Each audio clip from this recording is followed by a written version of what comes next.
سولت مرزا کا نام 18 سال تک جیل کے اندر سے کمائی کا ذریعہ بنا رہا, دہشت کی علامت بنا رہا. پرورش اسی چائے کے ہوٹل پہ ہوئی ہے جہاں سے شعیب خان جنم لیتا رہا, جو بدماش بھی ہے, ٹارگٹ کلر بھی ہے, بتہ خور بھی ہے, اور سب سے بڑھ کے جو ہے وہ ڈاکو ہے کہ واردات میں گاڑی اور موٹر سائیکل چھینتا ہے. انڈیا بھی گیا تھا اور ٹریننگ بھی اس نے حاصل کی. انڈین ایجنسی ہے را, درجنوں افراد کو ٹریننگ دے چکی ہے دہشت گردی کی. فہیم کمانڈو کو اپنا رول ماڈل بنایا تھا. اسے اندازہ تھا کہ اسے پھانسی ہو جائے گی. اسے تو یقین تھا کہ مجھے کوئی کچھ کر ہی نہیں سکتا. جیل سے باہر شاید یہ اتنا خطرناک نہ ہوتا جتنا جیل کے اندر خطرناک ثابت ہوا. لیکن 17 سال پھانسی کیوں نہ ہو سکی اسے؟ پھانسی کی تاریخ طے ہوئی. ایک ویڈیو سامنے آ گئی جس میں اس نے الطاف حسین پر بے تحاشا الزامات لگائے. بہت کم ایسے گینگسٹر رہے ہیں جو پھانسی کے پھندے تک پہنچے. چمڑا بھی آ گیا, پھندا بھی آ گیا, اور وقت بھی آ گیا. خود چل کے یہ پھانسی گھاٹ تک گیا. سولت واحد مثال ہے جو قانون اور انصاف کے ذریعے تختہ دار تک پہنچا.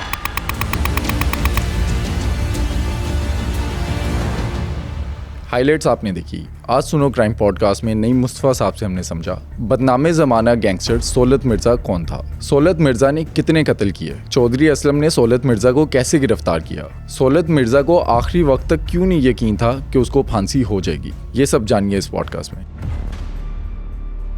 نعیم صاحب, سولت مرزا جس کا انجام تو پھانسی کے پھندے پر ہوا, لیکن اس کی جو کرائم کی دنیا ہے اس کا آغاز کیسے ہوا اور یہ تھا کون؟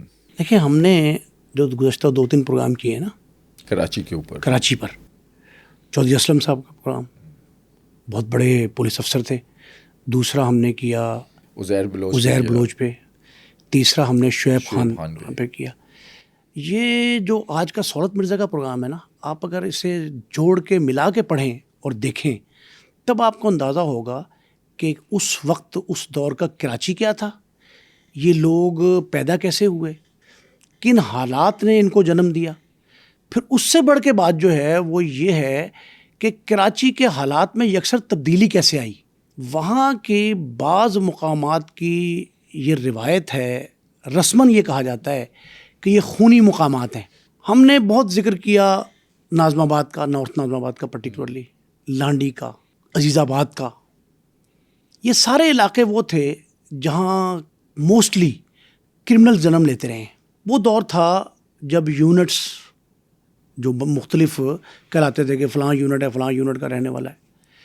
یہ وارڈز تھے, یہ اس طرح کی کہانیوں کو جنم دیتے تھے جہاں سے نکلنے والے بدماش بنتے تھے اور ان کا انجام بھی بھیانک ہوتا تھا. کراچی آپ یہ دیکھ لیں کہ 88 سے لے کے اور 2010 تک تو کنزیکٹیو, اس کے بعد یہ 5 سال جب ہم ڈسکس کریں گے سولت مرزا کو تو اس کی پھانسی تک کے واقعات. اب آپ یہ ملاحظہ فرمائیں کہ کراچی میں جو حالات تھے وہ شعیب خان کو جنم دیتے رہے, عزیر بلوچ وہاں سامنے آتے رہے, رحمان ڈکیت وہاں کا آیا. اور یہ جو آپ کہہ رہے ہیں سولت مرزا بھی اسی سلسلے کی ایک کڑی ہے. لیکن یہ الگ کیسے تھا؟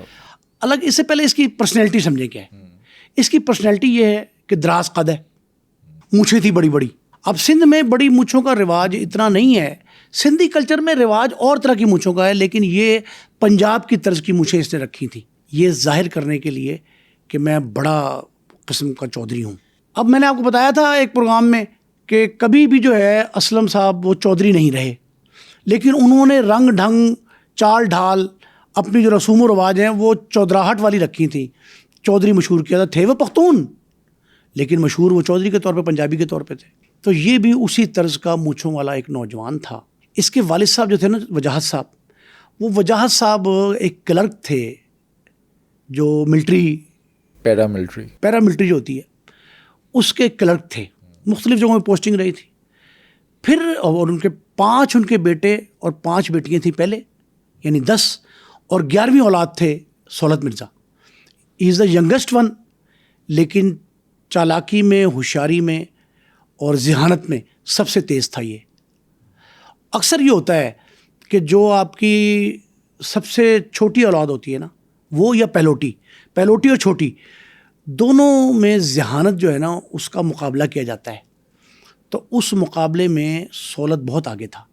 یہ نارتھ ناظم آباد کے رہنے والے تھے, لیکن جو پرورش ہے نا اس کی وہ اسی چائے کے ہوٹل پہ ہوئی ہے جہاں سے شعیب خان جنم لیتا رہا, جہاں باقی جتنی کہانیاں وہاں کے لوگوں کی ہیں نا وہ ساری اسی ہوٹل کی ہیں, اور وہاں پہ قہوہ چائے جو ہیں وہ لوگ پیتے تھے, اور وہاں بیٹھ کے بہت زیادہ جو ہے ڈسکشن ہوتی تھی, بیٹھک ہوتی تھی, نہ صرف گپ شپ کے ماحول میں بلکہ قتل کی, بھتے کی, اغوا برائے تاوان کی, یہ ساری ڈسکشن بھی, منصوبہ بندی بھی وہیں ہوتی تھی. ایک تو یہ. دوسری بات یہ ہے کہ اس کے والد صاحب نے اس کو کسی طور بھی کہیں بھی بدماش کے طور پہ نہیں متعارف کرایا. پڑھائی میں بھی بہت اچھا تھا. ہاں یہ بات ٹھیک ہے. یہ بیسیکلی ایک کرکٹر تھا, بہت بڑا نامور کرکٹر. اور کس طرز کا؟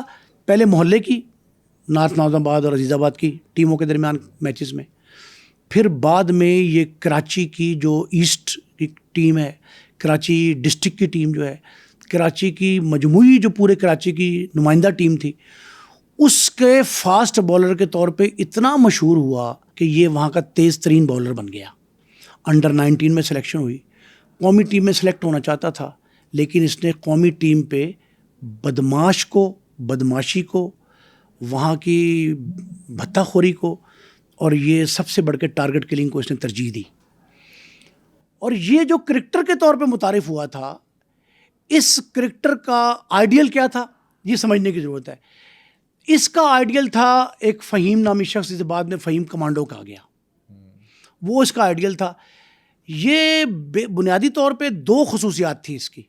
ایک رومانٹک تھا, لیکن اس کا رومانس جو ہے وہ تھرل سے بھرا پڑا تھا, اور ایکشن, مطلب رومانس ود ایکشن.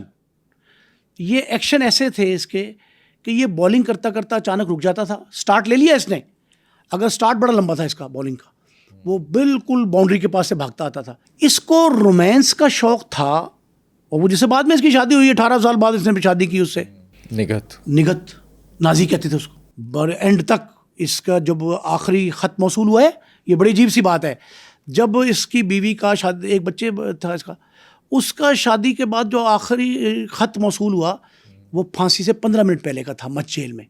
تو اس طرح کا رومانس تھا اس کا. 18 سال تک رومانس کے بعد اس نے شادی کی. اب بٹ صاحب اس نے جو سب سے بڑی خصوصیت تھی نا کہ فہیم کمانڈو کو اپنا رول ماڈل بنایا تھا. اب فہیم کمانڈو کو رول ماڈل بنا, فہیم کمانڈو کی ہسٹری آپ کو پتہ ہے, ہم نے 2-3 پروگراموں میں ذکر کیا فہیم کمانڈو کا. فہیم کمانڈو بھی کراچی کا ایک ایسا گینگسٹر تھا جسے سیاسی پشت پناہی بھی حاصل تھی, اور بہت سارے معاملات میں وہ کئی جماعتوں نے اسے اپنے مقاصد کے لیے استعمال بھی کیا. ٹارگٹ کلر تھا, بڑا معروف گینگسٹر ٹارگٹ کلر تھا. اور اس کا بھی کراچی میں ایک روب اور دبدبہ ایسا تھا کہ لوگ باقاعدہ اس کے نام سے خوف کھاتے تھے. یہ اس کا رول ماڈل بنا لیا اس نے فہیم کمانڈو کو. ایک روز اسی کرکٹ گراؤنڈ میں جہاں سے اس نے اپنے سارے کیریئر کا آغاز کیا تھا, وہاں ارشد نامی ایک نوجوان آتا ہے. ارشد کون تھا؟ ارشد اس وقت کی ایم کیو ایم, اور ایم کیو ایم کی ایک ذیلی تنظیم تھی اے پی ایم ایس ایف, آل پاکستان مہاجر اسٹوڈنٹ او تھا آرگنائزیشن اے پی ایم ایس او. اے پی ایم ایس او کے ایک لیڈر کے طور پہ اس کو ارشد کو سارے جانتے تھے. وہ ارشد وہاں آ گیا, اس نے شہرت سن لی تھی اس کی کہ جاندار ہے, قوت والا ہے, مضبوط اعصاب کا ہے, جسم اس سے مضبوط ہے.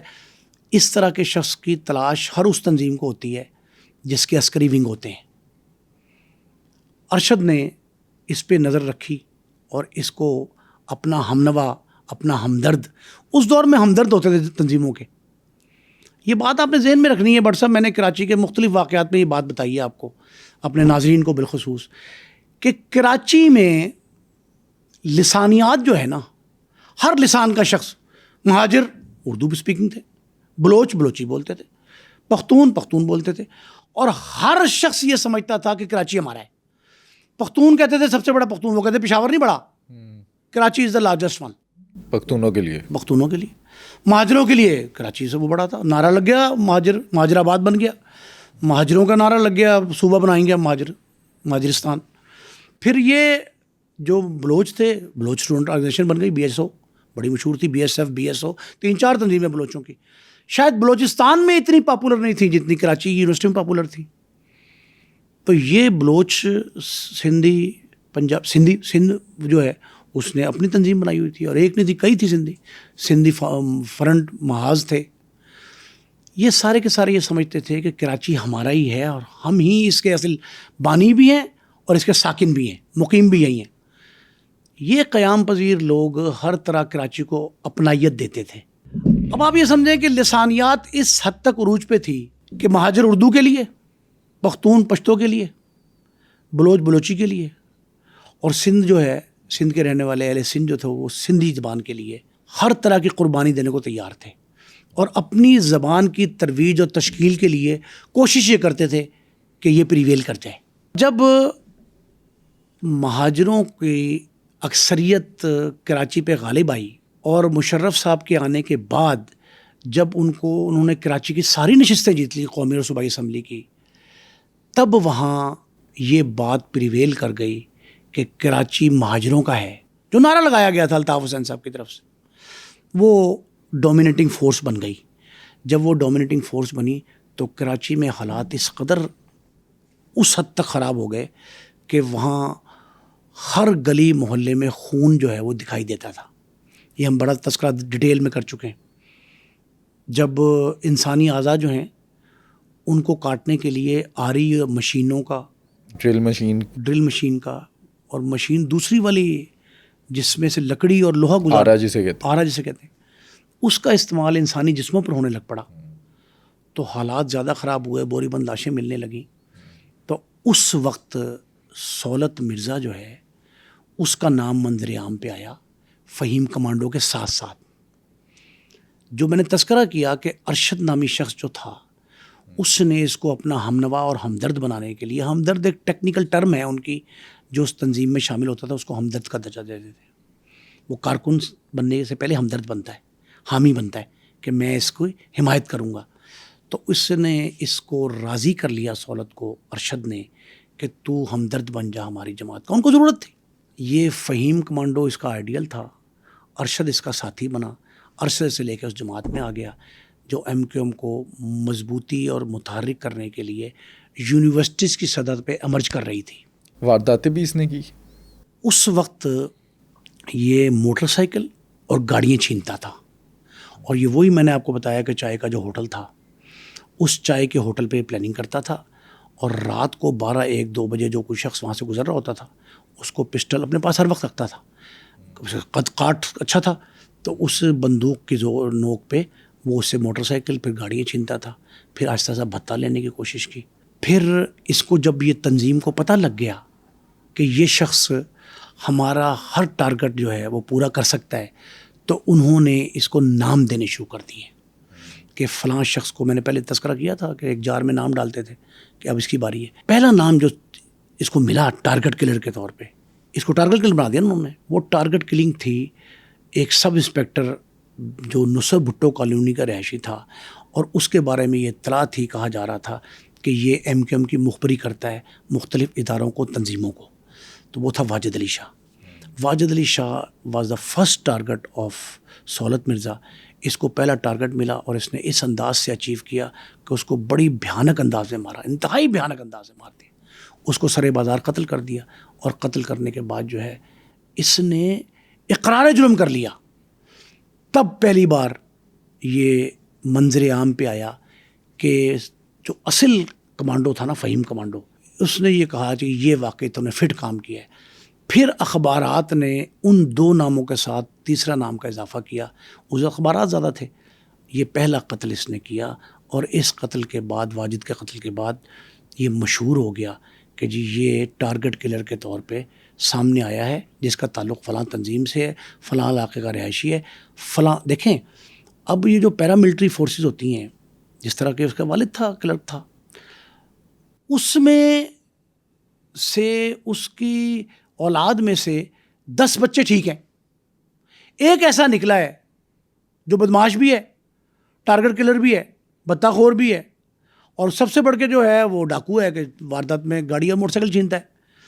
تو پولیس نے اس کے والد کو بلا کے 2 بار تنبیہ کی، لیکن پھر ایک ایسا دور آیا کہ سہولت مرزا تنبیہ کرنے والوں سے بدلہ لیتا رہا، لیکن جو ان کے بعد آنے والے ان کے پریڈیسیسر تھے وہ اس سے اپنی سفارشوں کے ذریعے پوسٹنگز کرواتے تھے. پرنٹ میڈیا نے اس کو فہیم کمانڈو کا ساتھی ڈکلیئر کر دیا تو اس کو ٹارگٹ ملتے رہے کہ فلاں کو مارنا ہے, فلاں کو مارنا ہے, فلاں کو مارنا ہے. ایک ٹارگٹ اسے ملا لندن سے. اس دوران قیادت ایم کیو ایم کی لندن جا چکی تھی, تو وہاں سے اس کو ٹارگٹ ملا کہ شاہد حامد KESC آج کل بہت ڈسکس ہو رہی ہے, کراچی الیکٹرک سپلائی کمپنی جو ہے, جس طرح لیسکو ہے لاہور میں, ہمارے فیسکو ہے فیصل آباد میں, گیپکو ہے گجرانوالہ میں, اس طرح کی وہاں KESC ہے, اس کے ایم ڈی تھے ڈسٹریبیوشن کمپنی. اس کے ایم ڈی تھے, سربراہ تھے شاہد حامد, جو بڑے بڑے مختلف کمرشل اداروں میں بطور سربراہ کام کر چکے تھے, بیوروکریٹ تھے, نامور شخص تھے. مطلب بیوروکریٹ عام طرز کا نہیں کہ جو گھر بیٹھ کے جو ہے وہ کوئی احکامات دیتا ہو, وہ باقاعدہ فیلڈ میں جانے اور مانے جاتے تھے. ان کا ٹارگٹ مل گیا کہ یہ ہمیں 40 کروڑ بھتہ مانگا گیا تھا ان سے. انہوں نے پیسہ دینے سے نہ صرف انکار کیا تھا بلکہ یہ چیلنج کیا تھا کہ لے سکتے ہو تو لے لو. تو یہ ذمہ داری دی گئی ٹارگٹ کلنگ کی سہولت مرزا کو کہ شاہد حامد کو ٹھکانے لگا کے. آج کل ان کے بیٹے ایک پولیس افسر بھی ہیں جی, عمر شاہد. اب وہ یہ کہتے ہیں لوگ, اور عمر شاہد کا اپنا انٹرویو بھی چلتا رہا, بہت چینلز پہ آیا, وہ لوگ یہ کہتے ہیں کہ وہ لالچی ہو گئی تھی تنظیم. ان کا یہ کہنا تھا کہ ہمیں اگر یہ شخص اپنے اثاثوں میں سے حصہ نہیں دیتا, بھتہ ہمیں نہیں فراہم کرتا, تو اس کا بدلہ یہ اس کی جان لے لی جائے. قتل کیا کیسے؟ قتل اس نے اس طرح کیا کہ وہ ان کا ڈرائیور تھا, ساتھ میں باڈی گارڈ بھی ساتھ تھا. ان تینوں افراد کو بڑے بہیمانہ انداز میں گاڑی پہ فائرنگ کی گئی. ان کی گھر سے نکلے تھے, تھوڑا فاصلے پہ تھے, قریب ہی گھر کے, اور فائرنگ کی آواز بھی گھر تک. ہاں, یہ بڑی بات ہے کہ بیٹے اور جس کو بیوی کو مل کے آئے تھے, اور انہوں نے کہا تھا چائے بنی ہوئی, چائے تیار تھی, اور وہ چائے پینے کے لیے گئے, اور کہ میں آ کے چائے پیتا ہوں. وہ اتنی دیر میں گئے ہیں اور واپس لاشیں آئی ہیں. ان کو 150 گولیاں شاہد حامد صاحب کو, وہ دیکھیں یہ اس طرح کا ٹارگٹ کلر تھا کہ یہ یقین کرتا تھا کہ بندہ بچ نہ جائے. ٹارگٹ کو اس کو مل گیا اور اس سے بچ کے نکل گیا, یہ پاسبل نہیں ہوتا تھا. انہوں نے کوشش کی تھی, یہ 5 لوگ گئے تھے جو بعد میں اعترافی بیان سامنے آیا نا. اعترافی بیان کافی آئے سہولت مرزا کے, اعتراف کر لیے تھے, اس نے اعتراف جرم کیا, بعد میں متنازع بن گیا. جی وہ جیل میں ریکارڈنگ کس نے کی, اس کی کون سا کیمرہ مین گیا تھا, ریکارڈنگ کس نے کروائی تھی, یہ بیان کس نے پڑھایا تھا, یہ بات کی بات ہے. یہ متنازع باتیں ہیں, یہ اب تک ڈیبیٹیبل ہیں. لیکن یہ بات درست ہے کہ سہولت مرزا نے اپنے 4 ساتھیوں سمیت 5 لوگوں نے ان پہ حملہ کیا. 150 سے زائد, یہ بات لکھی ہے پولیس نے اپنے ریکارڈ میں کہ 150 سے زائد گولیاں شاہد حامد کو لگیں. ان کا گن مین اور ان کا ڈرائیور, یہ تینوں موقع پہ جہاں بھاگ ہو گئے. اور شاہد حامد کے قتل کے بعد یہ پھیلائی گئی اطلاع, خبر جو مرضی کہہ لیں, دانستہ ڈیلیبریٹ اٹیمپٹ تھی کہ کہا گیا کہ شاہد حامد کو ہم نے مار کے بھتہ نہ دینے والوں کا انجام بتایا ہے آپ کو. معنی کیا تھے اس کے معنی یہ تھے کہ جو شخص ہمیں بھتے سے انکار کرے گا اس کا حشر یہ ہو سکتا ہے. یہ کراچی میں بات پریویل کر گئی, اور وہ دور سارے کا سارا جو ہے 88 سے لے کے اور 2005 اور 10 تک کا, 10 تک تھوڑی کمی آ گئی تھی, اس رفتار میں کمی آئی تھی, لیکن ہوتی رہی, وارداتیں ہوتی رہی ہیں, واقعات سارے رونما ہوئے, لیکن تعداد میں کم تھے, ہینسنس شدت میں کمی آ گئی. لیکن یہ بات ہے کہ سہولت نے جب یہ ٹارگٹ کیا شاہد حامد, تو سہولت مرزا ایک بڑے کلر کے طور پہ سامنے آیا. اور 40 سے ایک اور ٹارگٹ مل گیا تھا, ایک نیا ٹارگٹ مل گیا. میجر ریٹائرڈ تھے, شاہ نواز میجر جو تھے, ان کے بارے میں یہ کہا گیا کہ میجر شاہ نواز جو ہیں وہ اطلاع وہ بھی باہر سے آئی تھی, بیرون ملک کی تھی. یہ امریکی کمپنی کے سربراہ تھے کراچی میں. ان پہ یہ الزام تھا جو ایم کیو ایم نے لگایا, بعد میں وہ غلط ثابت ہو گیا کہ جی یہ مخبری کرتے تھے پاکستان میں اور بیرون ملک. 2 الزام تھے کہ پاکستان میں کن اداروں کو مخبری کرتے ہیں, بیرون ملک کس کو کرتے ہیں. یہ میجر شاہ نواز پہ الزام لگایا, اور میجر شاہ نواز صاحب جب اپنے بیٹے کے ساتھ گھر سے باہر آئے تو ان پہ گولیوں سے ان کو بھون دیا گیا, بیٹا زخمی ہوا, اور میرے صاحب جو ہے موقع پہ شہید ہو گئے. پھر یہ فرحان کے نام کا ایک جعلی پاسپورٹ بنواتا ہے سہولت مرزا. ظاہر پتہ لگ گیا کہ میجر کو مارا ہے ایک ریٹائرڈ کو, اور امریکن کمپنی کا وہ سربراہ ہے. اور مقصد بھی یہی تھا کہ امریکہ کی طرف سے پریشر جائے گا پاکستان پہ. اصل بات یہ تھی, یہ کنوے کرنا چاہتے تھے کہ امریکنز پاکستان پہ پریشر ڈالیں. ان دنوں آئی ایم ایف بھی چل رہا تھا, آئی ایم ایف کا مسئلہ چل رہا تھا. انہوں نے کہا کہ یہ میسج جو ہے نا جائے گا کہ جی پاکستان میں ہمارے تعلق والے لوگ جو ہیں, ہمارے کمپنیوں کے ملازم افسر جو ہیں وہ شہید کیے جا رہے ہیں, مارے جا رہے ہیں, تو پاکستان پہ تھوڑا سا وہ سخت رویہ اختیار کریں گے. تو یہ جو کام تھا نا, اسی بنیاد پہ انہوں نے یہ ٹارگٹ کروایا. اور ٹارگٹ جب ہو گیا, نام پھر اسی کا آیا, سہولت مرزا کا, فہیم کمانڈو کا. تو اس کے بعد سہولت مرزا جو ہے وہ فرحان کے ایک جعلی نام پہ سکونت, اسی علاقے کی, اسی کا سارا کچھ آئی ڈی کارڈ جو ہے, نام نیا پاسپورٹ, اور وہ بنتا ہے, اور اپنے ساتھی اطہر اور عمران کے ساتھ جو ہے یہ سری لنکا چلا جاتا ہے. وہاں انہیں سیاسی پناہ بھی مل جاتی ہے. سیاسی پناہ صرف اس لیے ملتی ہے کہ کراچی ان دونوں جو ہے نا عالمگیر شہرت کا حامل تو تھا. کراچی ہب تھا پاکستان کا کمرشل ہب بھی تھا, ایڈمنسٹریٹو ہیڈ. دیکھیں وہ اس طرح کا کراچی مشہور تھا کہ قتل و غارت گری ہو رہی ہے تو کہیں کو بندہ جا کے پناہ مانگے تو کہیں یار واقعی اس کی جان کو خطرہ ہے, تو پناہ دے دیتے تھے. انہوں نے کہا جی کہ میرا ایم کیو ایم سے تعلق ہے اور وہاں ایم کیو ایم پہ عرصہ ہاتھ تنگ ہے تو مجھے پناہ دے دیں. سری لنکا میں اس نے پناہ لے لی, لیکن اس کی والدہ کی بیماری کی اطلاع پہنچی اس کو سری لنکا کہ والدہ کی تیری طبیعت ٹھیک نہیں ہے. اور اسی وقت اسے یہ بھی میسج ملا کہ آپ جنوبی افریقہ چل جائیں. اس کو قیادت کی طرف سے, اس کی پارٹی کی قیادت کی طرف سے میسج ملا کہ آپ جنوبی افریقہ جائیں. اور وہاں کا بھی ایک ٹارگٹ تھا اس کے پاس. وہ 2 ٹارگٹ تھے جو بعد میں آج تک اچیو نہیں ہو سکے, خدا نے بہتر کیا, اللہ کی مصلحت بھی ہوتی ہے. تو وہ بچ گئے دونوں لوگ. جنوبی نہیں وہاں گیا نہیں, اس نے انکار کر دیا. اس نے کہا میں نے اپنے ماں کے پاس جانا ہے. اسی وجہ سے اس کی رکنیت معطل ایک دفعہ ہوئی تھی. یہ والدہ سے ملنے کراچی آ گیا چھپ کر. پاسپورٹ جعلی تھا. اچھا دونوں ساتھی جو ہیں اطہر اور عمران وہ نہیں آئے. انہوں نے کہا کہ یہ اپنی ماں سے ملنے جا رہا ہے اور قیادت کی جو ہدایت ہے اس کے مطابق کام نہیں کر رہا. اس کی وجہ سے یہ لوگ جو ہے نا یہ وہاں سے دونوں جو ہے وہیں رہتے ہیں, اور یہ اکیلا یہاں آتا ہے اپنی ماں کے پاس, اپنی ماں کی تیمارداری کرتا ہے, بیٹھتا ہے, اٹھتا ہے, یہ سارا کچھ کرتے ہیں. اور پھر وہاں سے بینکاک جاتا ہے اور بینکاک جا کے واپس آتا ہے. الطاف حسین کا اسے کال آتی ہے. یہ واپس آتا ہے 11 دسمبر 1998 کو. یہ جب 98 دسمبر 11 کو واپس آتا ہے تو چودھری اسلم, جن کا ہم نے بہت ڈیٹیل تذکرہ کیا اپنے سابقہ جو ہے نا پوڈ کاسٹ میں, اور یہ بتایا کہ وہ کتنے دلیر افسر تھے. وہ اپنا پسٹل ہاتھ میں جس طرح وہ گھماتے تھے, بڑی ان کی عادت تھی, وہ گھماتے ہوئے یوں کرتے ہوئے جو ہے نا وہ کراچی ایئرپورٹ پہ اس کا انتظار کر رہے تھے. مخبری ان کو ہو چکی تھی, اور کہا یہ جا رہا ہے چونکہ اس نے بات نہیں مانی تھی اپنی قیادت کی. تو جو 2 ساتھی اس کے عمران وغیرہ گئے تھے ان میں سے کسی نے مخبری کروائی ڈائریکٹ یا انڈائریکٹ پولیس کو, کہ کراچی پولیس اس کا منتظر تھی کہ یہ آئے پاکستان اور ہم اسے گرفتار کر لیں.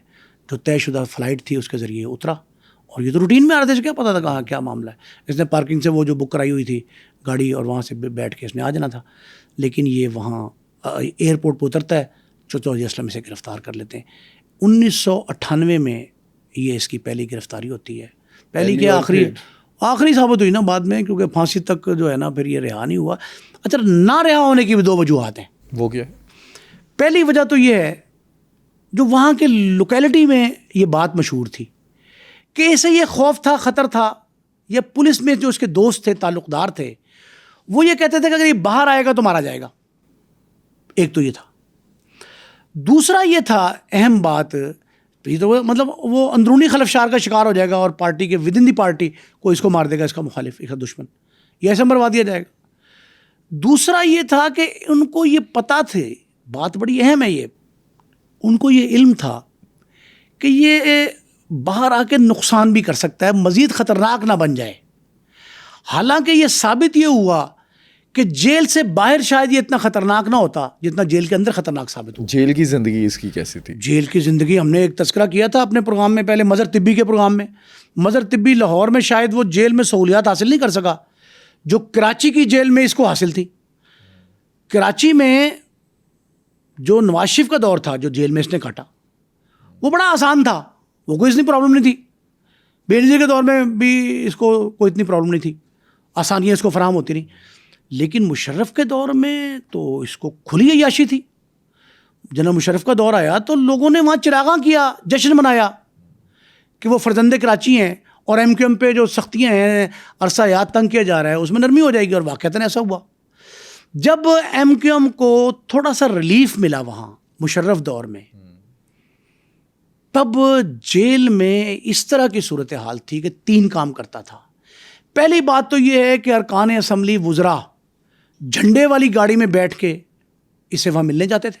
سزا یافتہ قیدی کو یا ایون حوالاتی کو جو انڈر ٹرائل ہو، اس کو اگر جیل میں باوردی پولیس افسر جھنڈے کی کار میں وزراء، کیبنٹ کے اراکین اور سبز پلیٹوں والی سرکاری گاڑیوں میں اعلیٰ افسران ملنے آتے ہوں، اور اس سے بھی بڑھ کے جیل کے سپرڈنٹ سے لے کے وارڈر تک سیلوٹ کرتے ہوں، وہ تو جیل میں قید نہیں ہے، وہ تو 5 اسٹار ہوٹل میں رہتا ہے، عیاشی کر رہا تھا. وہ تو 5 اسٹار تھا اس کے لیے نا. تو کراچی کی سینٹرل جیل 5 اسٹار کے طور پر اس نے استعمال کی. ایک دوسرا، وہاں باقاعدہ عدالتیں لگتی تھیں، اسے منی کورٹس کہتے ہیں. اور فیصلے کیا کرواتا تھا؟ فیصلے کرواتا تھا. میاں بیوی کے جھگڑے، باپ بیٹے کا جھگڑا، طلاقیں، نکاح، خاندانی تنازعات کا حل. محلے میں یونین کونسل کے بلدیاتی الیکشن بھی ہوئے تھے اس دور میں، یونین کونسل کے الیکشن سے لے کے چیئرمین تک کا الیکشن، ان کی نومینیشنز، بھتے کی فہرستوں کی حتمی منظوری. ٹارگٹ کلرز کی فہرست ہوتی تھی، میں نے آپ کو بتایا نام جار میں ڈالتے تھے. ٹارگٹ کلرز کے جو فہرست ہوتی تھی اس میں سے نام لکھنا، کاٹنا اور ایڈ کرنا. یہ سارے کے سارے کام سہولت مرزا جیل کے اندر بیٹھ کے کرتا رہا. کہتے ہیں پولیس کی پوسٹنگ بھی کرواتا تھا، ایس ایچ او سے لے کے ایس پی تک. اور یہ موجود ہے ریکارڈ پہ بات. آپ اس دور میں فیاض خان کے، راؤ انوار کے اور چودھری اسلم کے، ان کے میڈیا سے انٹرویوز اور ان کی گفتگو ریکارڈز جو ویڈیوز تھیں، ان سے آپ کو ثابت ہوتا ہے کہ کس طرز پہ سہولت مرزا نے زندگی گزاری جیل کے اندر. میں نے اسی لیے جملہ یہ کہا کہ وہ جیل میں زیادہ خطرناک تھا. اس نے صرف ایک رومانس اس کا سامنے آیا ہے، نگہت نازی جسے کہتا تھا، یہ پیار سے نازی کہتا تھا. اس کا 18 سال تک اس کا تعلق رہا.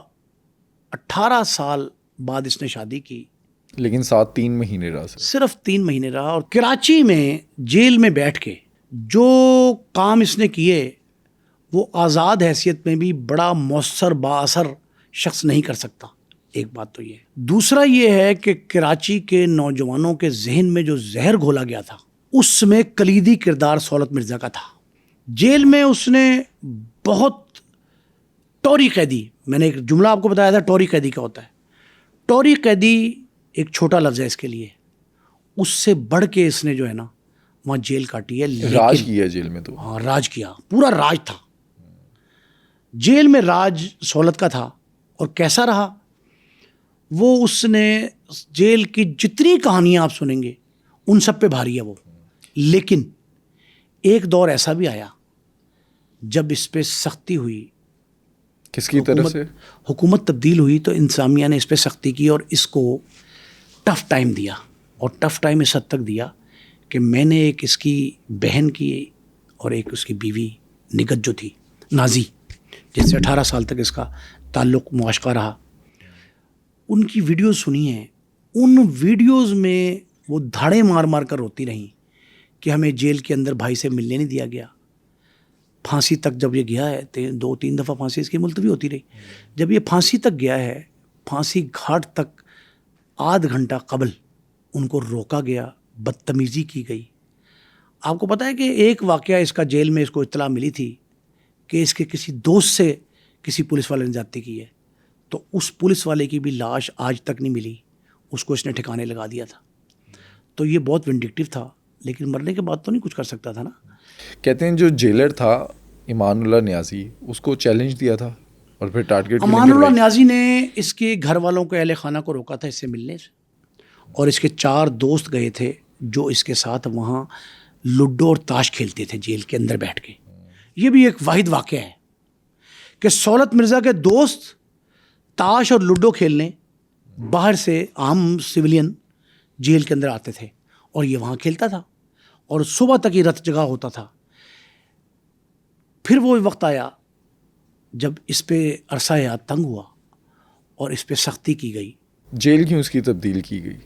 دیکھیں اس کو 2 بار خطرہ تھا, 2 بار الارم بجے جیل کے, سائرن جو ہوتے ہیں وہ بجے کہ جیل میں کو کہتے ہیں ہنگامی حالت کو حملہ ہونے والا ہے. ایک تو خطرہ یہ تھا کہ اسے کوئی آئے گا رہا کرا کے اس کے دوست یہ چھڑوا کے لے جائیں گے, ایک یہ خطرہ تھا. دوسرا یہ تھا کہ یہ فرار ہو جائے گا خود سختی کے بعد. تو انہوں نے اس کو حیدرآباد جیل, مچھ میں یہ آخر وقت تک رہا ہے, وہ بعد میں بتاتا ہوں آپ کو کیسے ہوا اس کے ساتھ. لیکن اس نے جس ڈپٹی سپرنٹینڈنٹ جیل کو یہ کہا کہ تو نے میرے گھر والوں کو مجھ سے ملنے نہیں دیا, میری ملاقاتوں پہ پابندی لگائی. اچھا کھانا اس کا گھر سے آتا تھا, اور ایک دفعہ تو یہ بھی اطلاع تھی ایک صوبائی کابینہ کا رکن یعنی صوبائی وزیر ایک 5 اسٹار ہوٹل کا کھانا لے کے آیا, اور وہ کھانا وہ جو لا کے دیا اس نے وہ اس تک نہیں پہنچا. اس پہ اس نے یہ کہا کہ میرے ساتھ زیادتی کی گئی ہے. جیل مینول میں قیدی کو, حوالاتی کو تا وقت کہ اس کے خلاف کوئی اور انکوائری نہ چل رہی ہو یا یہ نہ خطرہ ہو کہ اسے زہر دے دیا جائے گا, تو کھانا اجازت ہے اندر لانے کی, باہر سے کھانا منگوا لیں آپ. تو صوبائی وزیر نے 5 اسٹار ہوٹل سے کھانا لا کے دیا, اس تک نہیں پہنچا, اس کے گھر والوں کو نہیں ملنے دیا گیا. اس ڈپٹی سپرنٹینڈنٹ جیل کو اس نے امان اللہ اس نے کہا تھا کہ میں تمہیں نشان عبرت بنا دوں گا, چیلنج کیا تھا. اور سپرنٹینڈنٹ جیل وارڈنز اور جیل کے قیدی حوالاتیوں نے اس بات کی تصدیق کی ہے. اسے کہا گیا کہ بھائی یہ تو زیادتی کر رہا ہے. اس نے کہا جی کہ آپ جو چاہیں کہہ لیں, میں نے اس کو نہیں چھوڑنا اور یہ اپنے انجام سے بے خبر ہے. یہ بھی کہا اس نے. ایک تو ہوتا نا تردید کرتا کہ میں نے نہیں کیا, نہ صرف اس پہ اصرار کیا اپنے بیان پہ, پہلے بیان پہ, دوسرا نیا بیان یہ دیا کہ میں اسے نشان عبرت بناؤں گا. پھر اس طرح نشان عبرت بنایا کہ اس سے گولیوں سے بھونا, جس طرح میجر کو مارا, جس طرح شاہد حامد کو مارا, اسی طرح اس سب یہ جو ڈپٹی سپرنٹینڈنٹ تھا اس کو وہی عبرت کا نشان بنایا. 2 بات. تیسری بات, ایک اہم بات یہ ہے کہ کراچی کی جیل میں اس سے جو ملاقات کرنے آتے تھے ان ملاقاتیوں میں یہ نہیں تھی تمیز کہ ان کا تعلق کس تنظیم سے ہے. وہ مختلف جماعتوں کے لوگ اس کے پاس آتے تھے, مختلف گروہوں سے تعلق رکھنے والے بڑے اہم بدماش قسم کے گینگسٹر جو تھے وہ اس سے ملتے تھے اور اس سے آ کے اپنے مسائل بتاتے تھے, اور یہ جیل میں بیٹھ کے حل کراتا تھا. اور اس نے ایک شخص رکھا تھا اپنا اسسٹنٹ, وہ اس کے پاس جب اس نے جیل اچھی کاٹی نا, اچھے دور میں جب فیسیلیٹیٹ تھا, یہ 2010 سے پہلے فیسیلیٹیشن اس کی پراپر تھی, تو وہ اس کا ایک باقاعدہ سیکٹری پی اے کے طور پہ اس کے پاس جیل میں آتا تھا, اس کے احکامات لکھ کے جاتا تھا, باہر کنوے کرتا تھا. اور یہ باہر کنوے کرتا تھا, یہ پاسبل نہیں ہوتا تھا کہ ان میں سے ایک بھی نہ ہو, وہ سارے کے سارے جو ہیں لوگ مان لیتے تھے. اتنا اس کا روب دبدبا تھا. یہ اس کو استعمال کرتا رہا. سہولت مرزا کا نام 18 سال تک جیل کے اندر سے کمائی کا ذریعہ بنا رہا, خوف کی علامت بنا رہا, دہشت کی علامت بنا رہا. اور اس سے بھی بڑھ کے جو لوگ یہ کہتے تھے کہ جی ہم شکار ہوئے ہیں سہولت مرزا کی بربریت کا, دشمنی کا, مخالفت کا, جو مرضی آپ نام دیں اس کو, جو بھی اس کے مخالفین تھے وہ دبے الفاظ میں سینہ بسینہ کہتے تھے. کسی نے اوپن اس کے خلاف کوئی درخواست نہیں دی, کوئی مقدمہ درج نہیں ہوا. یہ جو 2 واقعات جس میں یہ گرفتار ہوا, یہ قتل بھی ایسے تھے جو عالمگیر شہرت کے حامل تھے, اس میں حکومتیں بھی انوالو تھیں, پھر آپریشن بھی انوالو ہو گیا پاکستان میں ہونے والا, کراچی میں جو آپریشن. اچھا, کہتے ہیں یہ انڈیا بھی گیا تھا اور ٹریننگ بھی اس نے حاصل کی. انڈین جو ایجنسی ہے را, وہ پاکستان کے درجنوں افراد کو ٹریننگ دے چکی ہے دہشت گردی کی. ان میں بیشتر کا تعلق کراچی سے تھا. خیبر پختونخوا, بلوچستان اور کراچی. پنجاب کے کوئی میں نے نام ابھی تک دیکھا نہیں ہے, وہ طویل فہرست ہے. اس فہرست میں اس کا نام شامل ہے, لیکن اس نے تردید کی. اس نے کہا جی میں نے کیا, میں نے تربیت حاصل نہیں کی. لیکن اس کی چابک دستی, اس کی ایکٹیویٹیز, اس کا لیگ ورک یہ بتاتا تھا کہ یہ ٹرینڈ ہے. جیل میں بھی جیل حکام یہ کہتے ہیں کہ اس نے ایکسرسائز ایک دن نہیں چھوڑی. جہاں یہ طلاقوں اور شادیوں کے بیاہ کے نکاح کے فیصلے کرواتا تھا، جہاں زمینوں پہ قبضے، پراپرٹی کی تقسیم، اچھا خاندانوں کی تقسیم کئی گھرانوں میں کرائی اس نے. کئی اثاثے تھے جو جائیداد تھے، سونا تھا، پراپرٹیز وہ جو بہت کمرشل پلازے تھے، ان کے فیصلے بھی عدالت کی بجائے جیل میں آ کے لوگ اس سے کروانے کو ترجیح دیتے تھے. اسے اندازہ تھا کہ اسے پھانسی ہو جائے گی؟ اسے قطعاً اندازہ نہیں تھا. اسے تو یقین تھا کہ مجھے کوئی کچھ کر ہی نہیں سکتا. اس نے اپنے دوستوں سے برملا اظہار کیا، اور جب بھی دوست اسے ملنے جاتے تھے یہ کہتا مجھے کون پھانسی دے سکتا ہے، کسی کی جرت ہے. اس کو اپنے اوپر اوور کانفیڈنس تھا، اس قدر بھروسہ تھا. اچھا اس نے بیگم اس کو روزانہ ملنے آتی تھی. یہ نازی جو ہے یہ بلا ناغہ اس کی ملاقات لکھی ہوتی تھی، اور کہتے ہیں خطوط پر بات ہوتی تھی. خطوط اس قدر تھے، 1800 خطوط، 1800 کے لگ بھگ خطوط. وہ کہتے ہیں کمرہ اس کا جو تھا ڈیتھ سیل میں بند تھا نا، ڈیتھ سیل میں انبار لگ جاتا تھا خطوط کا. وہ خطوط اس دور میں یہ واٹس ایپ نہیں تھا نا کہ موبائل استعمال کر لے، کالیں کرتا تھا یہ باہر کالوں کے ذریعے بھتہ اکٹھا ہوتا تھا نا. لیکن بیوی سے یہ ہاتھ پہ کرتا تھا. بیوی سے اتنا گہرا تعلق تھا اور عشق اس قدر بھوت کی طرح سوار تھا. 18 سال انتظار کیا تھا. 18 سال اس نے انتظار کیا، لیکن 3-3.5 ماہ صرف شادی چلی. اس کے بعد تو یہ موت کا اصل میں اس نے یہ کہا تھا بیوی کو، بیوی کے خطوط سے بتایا ہے اس نے، چودھری اسلم SSP نے. ان کا یہ کہنا ہے کہ بیوی کے خطوط سے ظاہر ہوتا ہے کہ یہ اس کو بتا چکا تھا کہ جی بیوی میں تجھ سے شادی کرنا چاہتا ہوں. وہ تو خیر بیچاری انتظار میں تھی کہ 18 سال تک چلتا رہا. بچپن کی محبت تھی. بچپن کی محبت جو ہے وہ اس حد تک غالب تھی کہ وہ سننے کے انتظار میں تھی کسی وقت یہ شادی کا یہ تذکرہ کرے. جب یہ ہو گیا اس نے تو کہہ دیا 97 میں ساتھ اس نے یہ کہہ دیا کہ بیوی میری زندگی زیادہ نہیں ہے، میں جس راہ کا مسافر ہوں وہ مجھے رومانس سے تھرل کی طرف لے جا رہی ہے، اور تھرل جو ہے وہ الٹیمیٹلی موت کا دروازہ کھول دیتی ہے. موت کا دروازہ کھلنے میں 3.5 ماہ کی مہلت لگی. شادی کے بعد 3-3.5 ماہ جو ہے وہ اس نے بیوی کے ساتھ زندگی گزاری. ایک بچہ بھی ہوا، اس کا اولاد بھی تھی. لیکن ایک بات ذہن میں رکھیں، وہ خاتون بھی ہے جس پہ آفرین ہے کہ وہ اسے جاتی رہی ملنے کے لیے.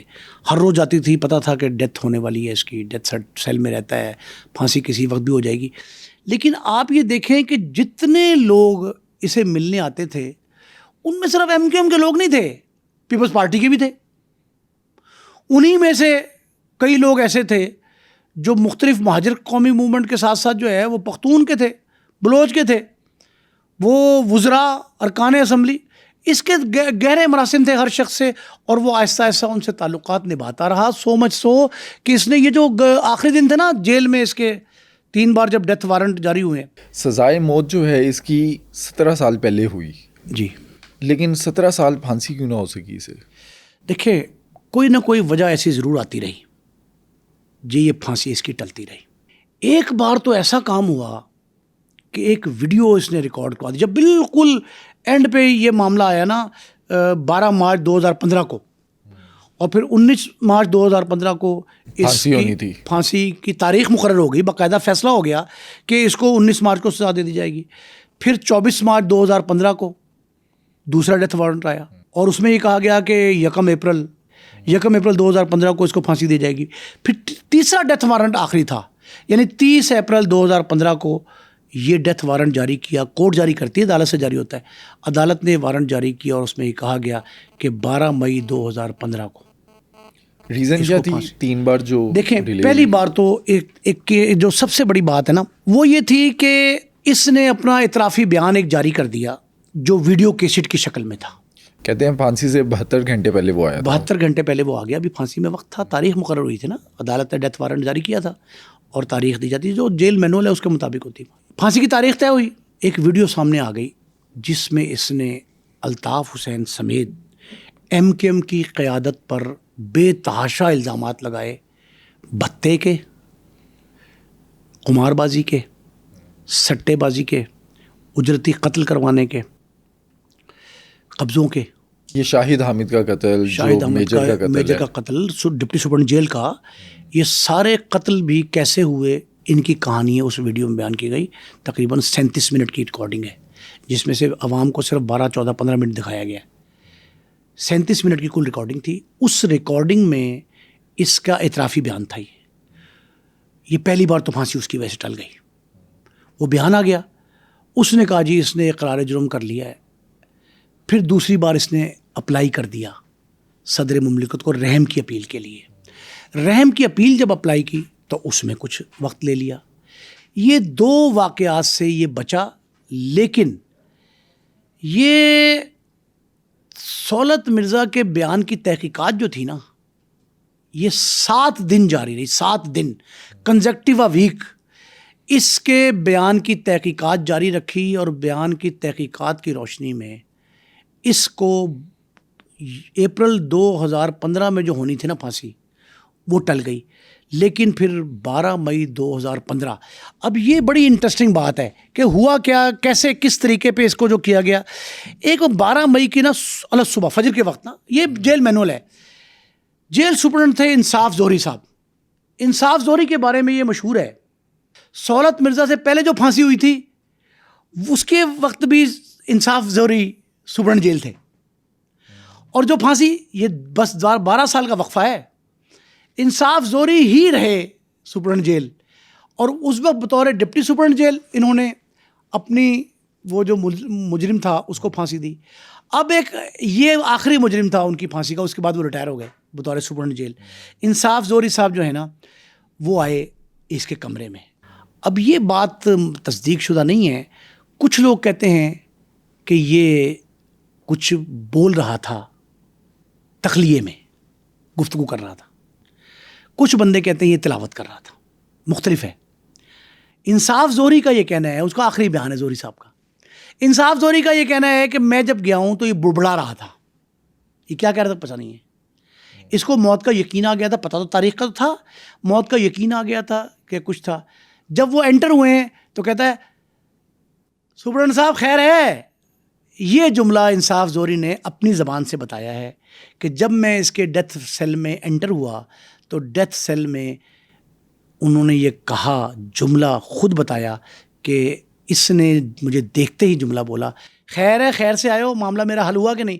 اسے آخر وقت تک یہ یقین تھا کہ مجھے پھانسی نہیں ٹل جائے گی, مجھے پھانسی نہیں. 2 پہلے ٹل گئی تھی. اب وہ سمجھا کہ شاید نیا گمک کوئی آنے والا ہے اس کیسٹ ریکارڈنگ اعترافی بیان کے بعد. اب آپ ذرا وہ منظر کشید دیکھیں. انصاف زوری کہتے ہیں کہ میرے ایک ہاتھ میں رسی تھی, ایک ہاتھ میں پھندا تھا, اور ایک ہاتھ میں چمڑے کا پٹا تھا. چمڑے کا پٹا کیوں یوز ہوتا ہے؟ چمڑے کا پٹا ہوتا ہے تاکہ آپ کی گردن جب یہ کھچے گی, سٹائل تھوڑا سا مختلف ہو گیا نا, پہلے جیل میں پھٹا ہوتا تھا وہ کھچتے تھے نیچے جاتے, اب تو سٹائل مختلف ہے, پھانسی اور طرح ہوتی. وہ پرانے طریقے پہ وہ کہتے ہیں کہ گلے میں جو ہے پھندا چمڑا اس لیے رکھتے ہیں کہ وہ پھندے کا نشان جو ہے نا اس طرح کا نہ آئے کہ اس کو آدمی کو تکلیف زیادہ پہنچے, اور وہ فوری طور پہ اس کو جو ہے نا وہ جکڑ لیتے. تو وہ ہاں اکیلے گئے تھے انصاف زوری. حالانکہ بھٹو صاحب کی پھانسی ہوئی تھی نا, بھٹو صاحب کی پھانسی کے لیے مجید قریشی جیلر کا بیان. مجید قریشی یہ کہتے ہیں کہ بھٹو صاحب کو ان کے ڈیتھ سیل میں کوئی چیز نہیں دکھائی گئی کہ وہ ڈر نہ جائیں, خوف زدہ نہ ہوں. اسٹریچر پہ لے کر گئے تھے, اسٹریچر پہ لے گئے تھے. لیکن 4 سے 5 رکنی ٹیم جاتی ہے آخری وقت پہ, 4 سے 5 رکنی ٹیم جاتی ہے. لیکن یہ انصاف زوری اکیلے اس کمرے میں گئے تھے. ان کے ایک ہاتھ میں رسی, دوسرے میں پھندا, تیسرے میں چمڑے کا پٹا, یہ تینوں ہاتھ میں تھی. تو اس نے کہا جی کہ جب اس نے کہا کہ خیر سے آئے ہو, کیا حالات ہیں, ٹھیک معاملہ ہے, یہ جملے اس طرح کے بولے روٹین کے, تو انہوں کہتے ہیں کہ ہاتھ اٹھے کر کے انہوں نے وہ سارا دکھایا کہ چمڑا بھی آ گیا, پھندا بھی آ گیا, اور وقت بھی آ گیا, رسی بھی آ گئی, اور تیرا وقت آن پہنچا ہے. انہوں نے کہا وقت تیرا آن پہنچا ہے. تو کہتا ہے نہ وہ گھبرایا, نہ اس کے آنکھوں میں آنسو آئے, نہ کچھ ہوا.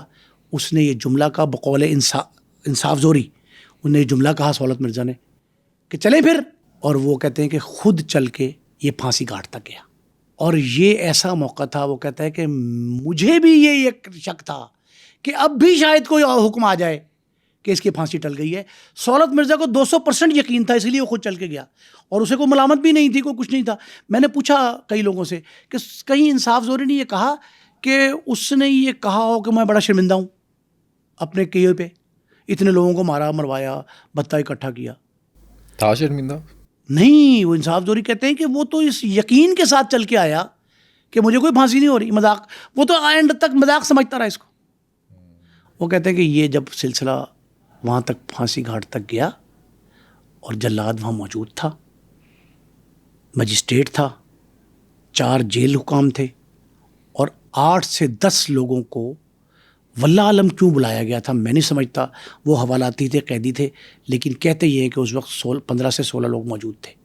اس کو پھانسی دی گئی، اور پھانسی دینے کے بعد اس کی بہنوں، اس کی بیوی اور اس کے اور عزیز و قارب خواتین جو ہیں انہوں نے باقاعدہ احتجاج کیا. احتجاج کے بعد اس کی لاش وصول کی، اور ان کے جو اہل خانہ ہیں انہوں نے یہ کسی طرح نہیں کہا کہ ہمارا بھائی قاتل تھا، ڈاکو تھا، کیا تھا. یہ وہ کہتے رہے کہ ہمارے ساتھ زیادتی ہوئی ہے اور ہمیں انصاف نہیں فراہم کیا گیا. یہ اس کا اختتام تھا. کراچی میں جتنے گینگ وار کے یہ وارث تھے، یہ سارے کے سارے جو ہے نا ان کا انجام بھیانک ہی ہوا. ان کے انجام یا تو وہ جعلی پولیس مقابلے یا اصلی پولیس مقابلے بھی ہیں، ان میں مارے گئے، مخالفین کی گولی سے مارے گئے. بہت کم ایسے گینگسٹر رہے ہیں جو پھانسی کے پھندے تک پہنچے ہیں. میرے سامنے نہیں ہے، صرف یہ ہے سہولت مرزا واحد مثال ہے، بہت سے نہیں ہیں. سہولت واحد مثال ہے جو قانون اور انصاف کے ذریعے تختہ دار تک پہنچا. سہولت مرزا کی پھانسی میں سیاسی اور عسکری حکام ایک پیج پر تھے. اس نے رینجرز پر بھی تو کئی بار حملہ کیا. رینجرز کی گاڑی چلتی ہوئی پہ گھات لگا کے بیٹھا تھا اور ایسا خوفناک حملہ کیا. فہیم کمانڈو اور یہ اسلم اور یہ سارے ساتھ تھے. پولیس پر حملہ کیا، میجر صاحب جو ہیں ان پر حملہ کیا، ان کو شہید کیا. یہ اس کا کریڈٹ بھی لیتا تھا، اور جتنے لوگوں کو قتل کرتا تھا ان کو قتل کرنے سے پہلے اعلان کرتا تھا کہ میں ان سے بدلہ لینے جا رہا ہوں. اب آپ کو پتہ ہے کہ جو حکم ملا تھا کہ رینجرز، اس کو ملتا قیادت کی طرف سے حکم تھا کہ رینجرز اور پولیس کی موبائلوں سے بدلہ لو. یہ وہ لوگ تھے رینجرز اور پولیس کے جن پہ یہ شک تھا تنظیموں کو، جماعتوں کو، کہ انہوں نے ہمارے ساتھ زیادتی کی ہے، ہماری مخبری کی ہے، یا ہمارے خلاف آپریشن کی ہے، کارروائی کی ہے، کوئی آپریشن ہوا ہے. یہ ان سے بدلہ لینے کی خاطر یہ ایسے ایکٹ کیا کرتا تھا. لیکن انجام سب کا ایک جیسا ہے. اس کا انجام تختہ دار پہ ہوا. جو باقی لوگ تھے شعیب خان وغیرہ، ان کے انجام آپ کے سامنے ہیں. ان کو سرے بازار یا مخالفوں نے مارا یا پولیس مقابلے میں مارے جاتے رہے. کراچی کی کہانی جو ہے نا وہ اس لیے رنگین اور خون آلود ہے، خون آشام بھی ہے.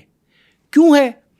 اس لیے کہ کراچی میں کسی جگہ جو ہے نا، کسی جگہ وہ مفاد سے آری ایکٹ نہیں کیا گیا. ہر جگہ کسی مفاد کے تحت جو ہے نا وہ دشمن کو زیر کرنے کے لیے کارروائیاں کی جاتی رہیں. اور اس کارروائی میں سہولت مرزا کا انجام واحد ایسا ہے جو عدالتی احکامات کے تحت حکومت، سیاسی یعنی جماعتیں، اور دوسری بڑی اہم عسکری قیادت، ان کے ایک پیج پر ہونے کے وجہ سے یہ اپنے انجام کو پہنچا ہے. اور دو بار انصاف تو ان خاندانوں کو ملا نا، لیکن آپ مجھے یہ بتائیں جن کی جانیں چلی گئی ان کے واپس تو نہیں آ سکتی نا. وہ یہ اصل خرابی.